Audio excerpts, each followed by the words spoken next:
when the president appeared before this house to deliver the message of the State of the Nation, Mr. Speaker, the first observation any objective observer or listener will attest to or will make is the fact that the president was absolutely candid.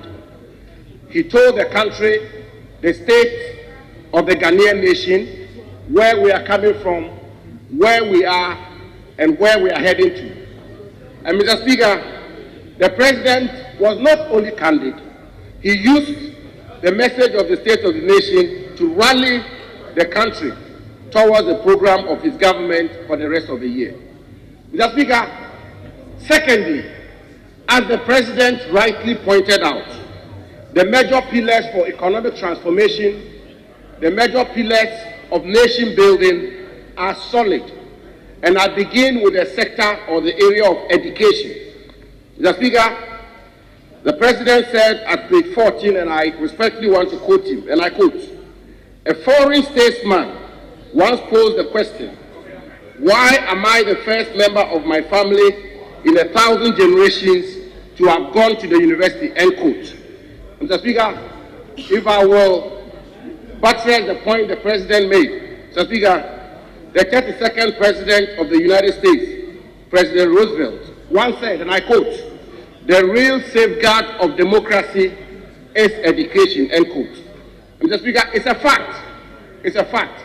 Perhaps with the exception of President Nkrumah, our first president, no president, no Ghanaian president, no government has invested in education as much as the Akufo-Addo government.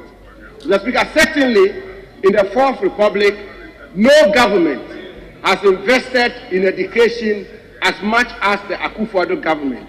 And Mr. Speaker, and certainly a comparison between the Akufo-Addo government and the Mahama government when it comes to education, Mr. Speaker, it's like day and night.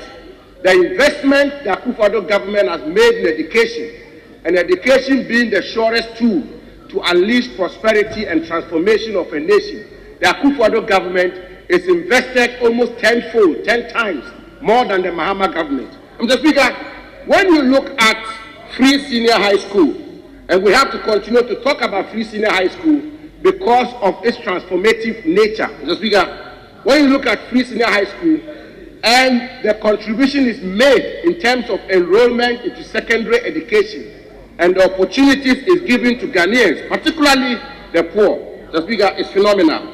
Mr. Speaker, the second pillar for development, being the natural resources sector of our country.